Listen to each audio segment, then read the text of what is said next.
If you're flying a drone for film or TV, it's not just about the flashy moves and high-speed passes. It's about shots that tell a story.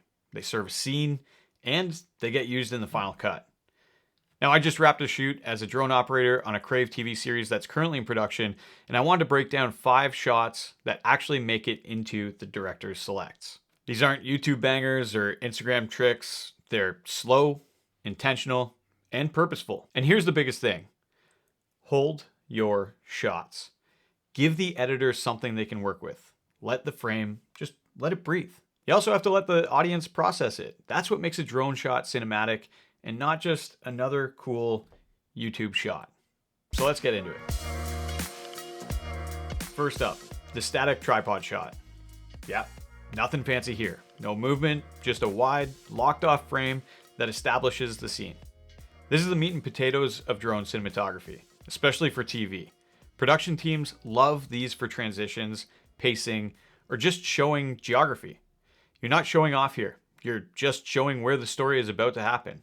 And that's more valuable than you might think. Shot number 2, the parallax shot.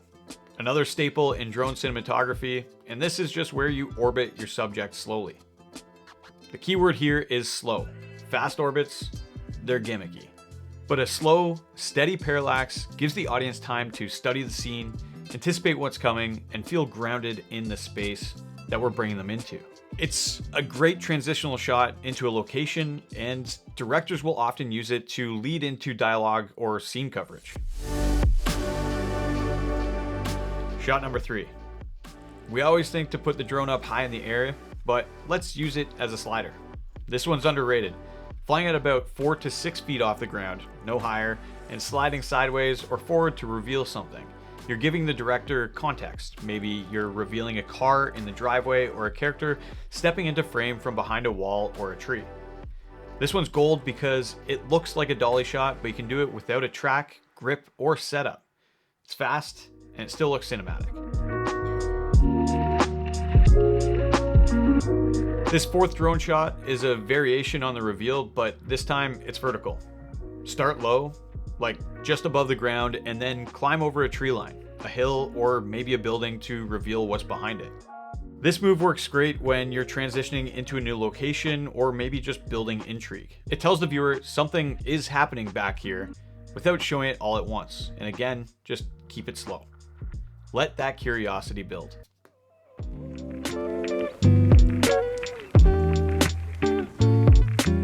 Finally, the wide MOS shot. MOS meaning no audio and no sync. Directors often call for this after a scene's already been covered. It might be a chase scene, an argument, a quiet moment, and now they want a wide dynamic version to cut in, usually from above or at a distance. You're not capturing sound or action, you're capturing scale and energy, giving the editor room to breathe between their cuts. So that's it. 5 simple, useful, and actually used drone shots in film and TV productions. If you're shooting for a show, a doc, or even a commercial, don't worry about it being flashy. Make your move slow, your framing purposeful, and always give the story what it needs. It's really easy to dive in and start using all of these effects that newer drones have, like the roll effect and going a lot faster because they can go quite fast, but in a lot of cases, I've found on the last few shows that I'm on, the director just wants a static shot. Just establish that scene, and that's something that I can't drive home enough. So I think in a later video, I'll go dive in a little bit more on the Mavic 4 Pro and the extra features that it does have, like that roll effect, but it's not being used in the way you might think in a typical video that you may have seen already online on the Mavic 4 Pro, where again, YouTubers, Instagrammers, and DJI specifically are just showing off all of these features, but they're showing them off in ways that you would never actually use it in a real world instance. Watching back the edit, I realized that I kind of misspoke in the edit there. I shouldn't say you would never use those features the way that they're used in DJI videos, but in 90% of the situations you'll find yourself in, you won't be rolling the camera like crazy and getting all these crazy shots that you're seeing in the promo videos for the drones and from what a lot of people are showing online. Again, they're just showing off the features so that you know what the drone's capable of, even though in most situations you're not going to be utilizing the drone in that way. Sometimes you might.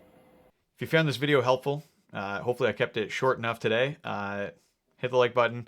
Let me know if there's any other moves that I missed that you may have used on a film or TV production.